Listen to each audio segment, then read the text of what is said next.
It is your desire to reach the place where even if something that you really want has not yet manifested, that you feel joyful anyway?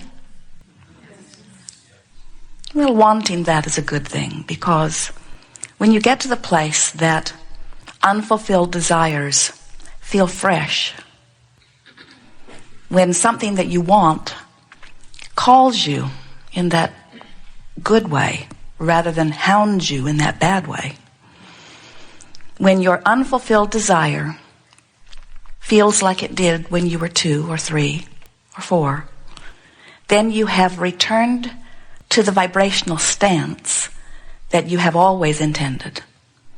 You understand from your broader non-physical perspective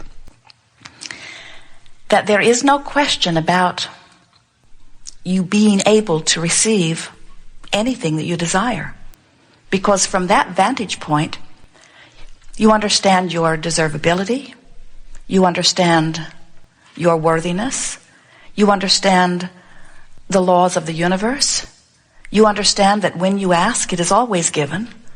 So from that vantage point, there is no angst in your vibration at all. There is curiosity about what you might be stimulated to. There is enthusiasm about what may unfold. There is anticipation about how it will unfold. There is eagerness about all that will unfold. But from your non-physical stance, before you got here into this body, and even now from that vantage point, there is not a particle of discouragement or worry about things not yet manifested, because it is so clearly understood that all you have to do is focus and relax and allow it to be. In your physical format, you get caught up in all kinds of confusion. A lot of it hinges around a feeling of competition. You worry that someone else might get your prize, when in reality there is prize enough for everyone. You are the creator of your prize, and the universe will deliver it to you. And so it's not possible that you could be deprived of something that you want because someone else achieves it. That could not possibly be. In fact, the universe expands in direct proportion to the desires that you conjure here.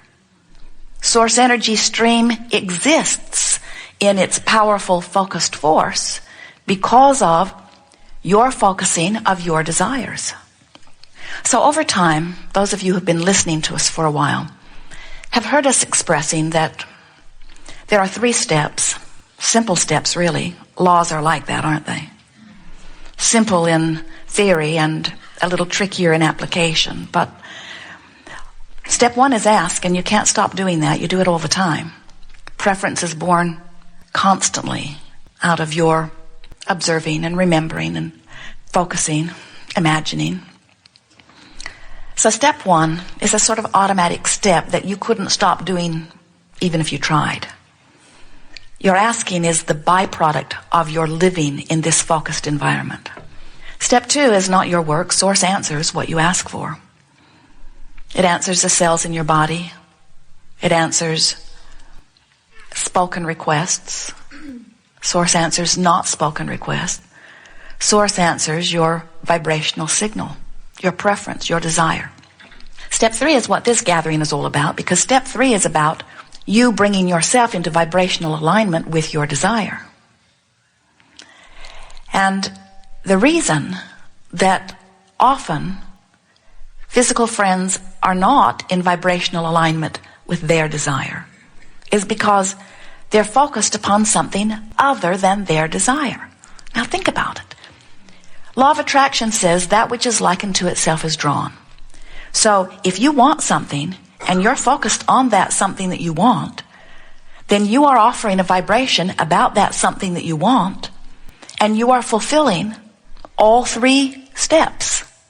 You are fulfilling the 2 that are your responsibility, and source is fulfilling the other. So then you say, well, there is something I'm missing, because I believe that there are things that I desire that have not come to me. I've got stuff in my life I don't want, and there's stuff missing that I do want. and I'm pretty sure that I'm thinking about what I want. And we say, not possible. If you were thinking about what you want, in time you would develop such a vibrational habit around that it would have to be yours. In fact, you can be sure that whatever you are getting is what you've been thinking about. But then you say, can't be true. I have a disease I never thought about. Never even heard of it till they assigned it to me. How could I have been thinking about this thing if I didn't even know it exists? And we say, you develop patterns of thought which cause you to offer patterns of vibration which equal what you are living. And what manifests is always an accurate reflection of the thoughts that you've been thinking. It is helpful if you think in terms of the vibrational essence of the thought that you are thinking.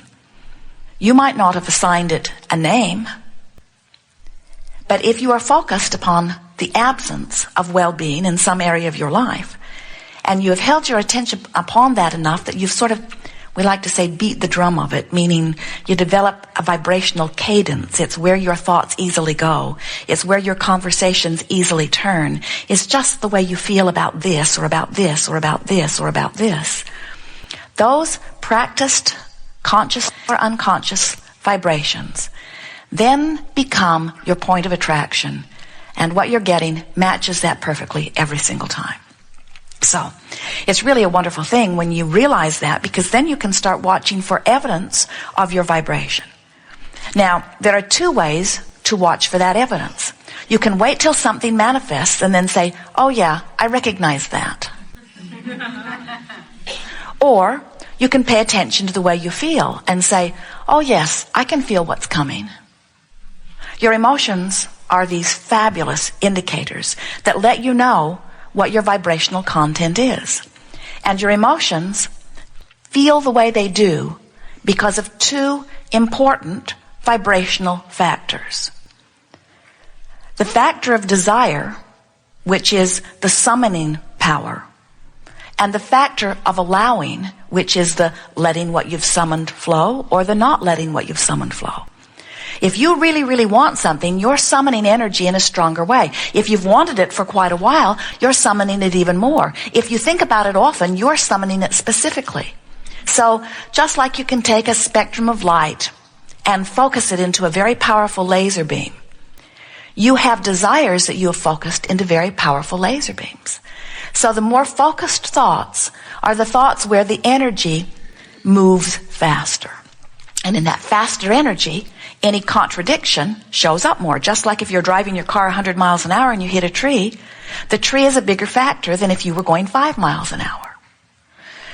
So the two factors that your emotions are always letting you know are how focused the energy is by virtue of your desire, and how your normal thoughts around the subject resonate or don't resonate with that desire. Easier way to say it is, what's my attitude or what's my mood about such and such? When I think about my body, do I love it? Am I grateful? Does it annoy me? Does it embarrass me? Do I praise it? Do I love it? Do I condemn it? Do I adore it? Do I hate it? Do I compliment it? Do I criticize it?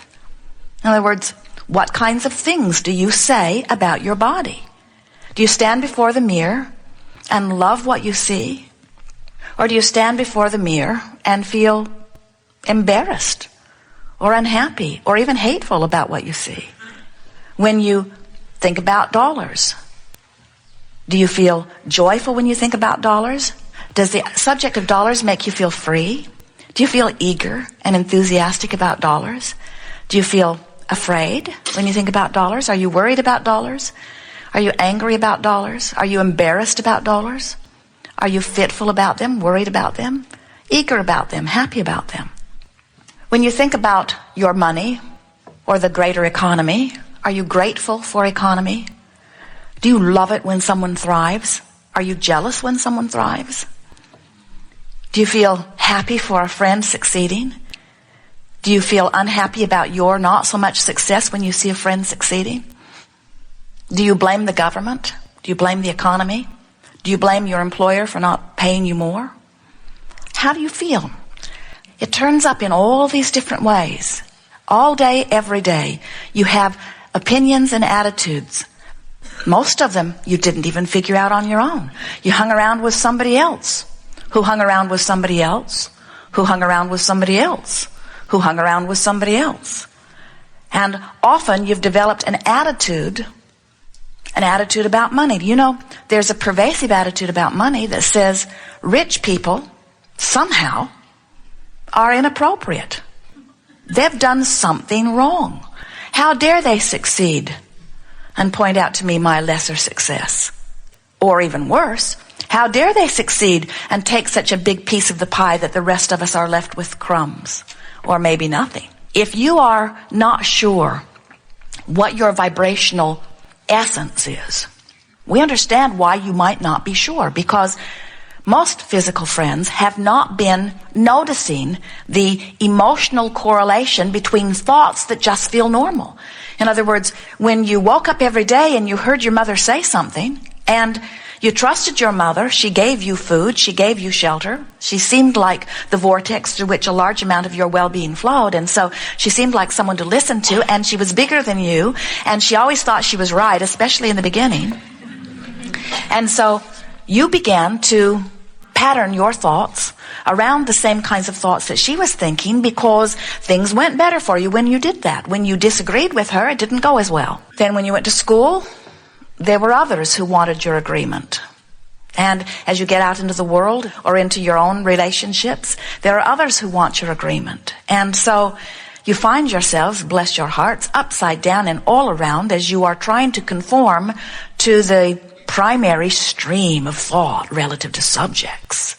You want to do what's socially acceptable, for you do not want to be an outcast, and you want to do what's politically correct because you do not want to be an outcast, and you want to do what your family expects of you because you don't want to be disinherited, and you want to do what your religion says because you don't want to be disavowed or to go to hell, which is far worse than any of the other things.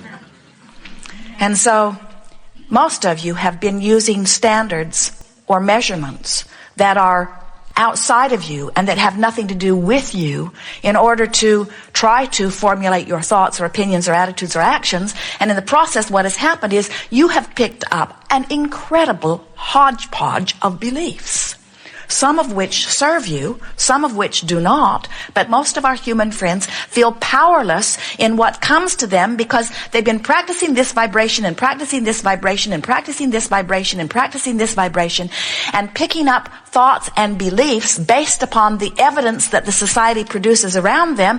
And now you find yourselves often with a whole bag full of beliefs that are not serving you. This is the greatest message. As you hear this, this will free you from vibrational resistance. As you hear it, internalize it, and then practice it.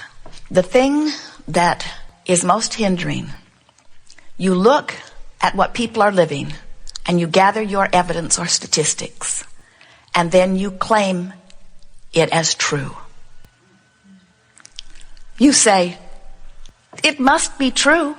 They warned me about that, and sure enough, it happened.